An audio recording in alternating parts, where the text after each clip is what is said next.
รียกว่าตลาดต้นลำไยหรอ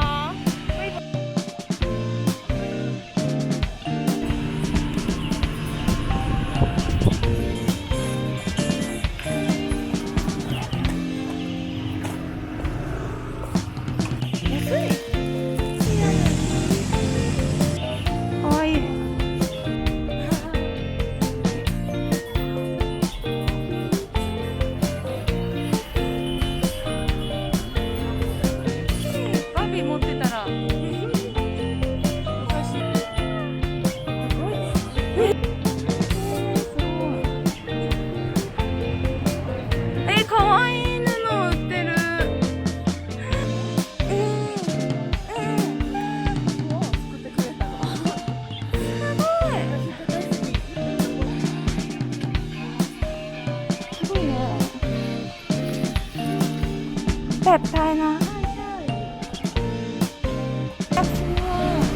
มีหลายแบบอันนี้ค่ะ1名と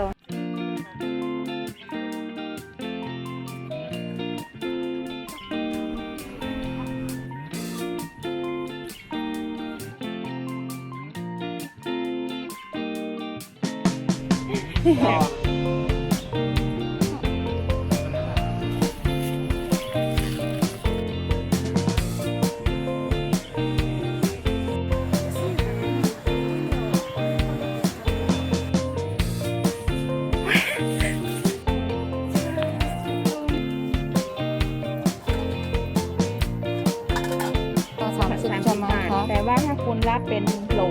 12 ใบ 320โอ้ยใช่นี่เป็ดค่ะตลอดเลยอ่ะถ้าชิ้น2 ชิ้นก็ราคาตามตรงนี้นะคะราคาตามนี้ชิ้น2 ชิ้นจะได้6 ใบก็คิดราคาเป็นโหลให้เนาะค่ะดูเดี๋ยวก็ได้มั้ง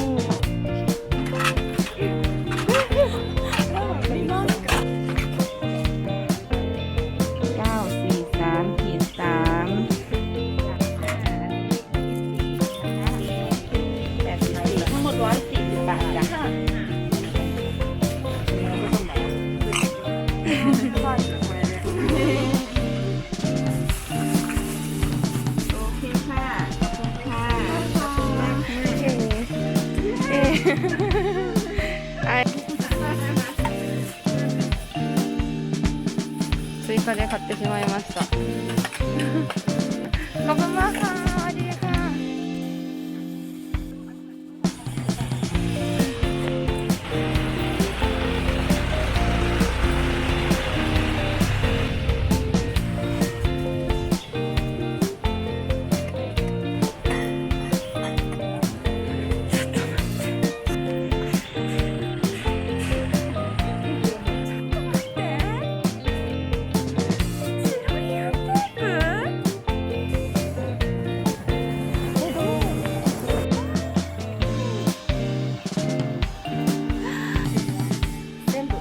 70%ขึ้นเหรอคะ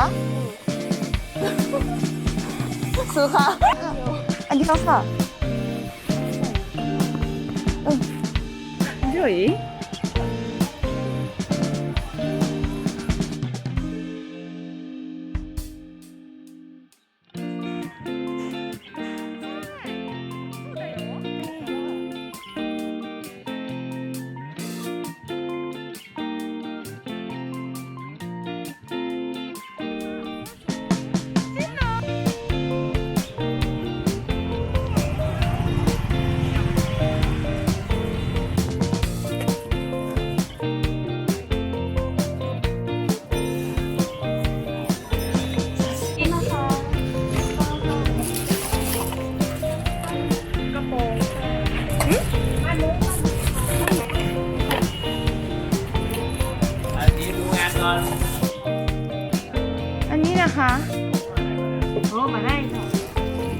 เหรอคะ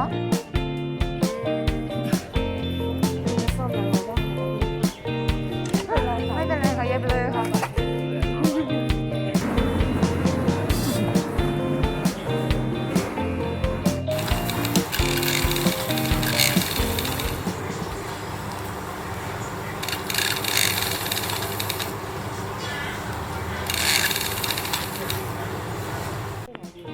治りました。ネッティングとか糸とかそういうここも直してくれそう。サロン髪の毛のああ、安いんだ。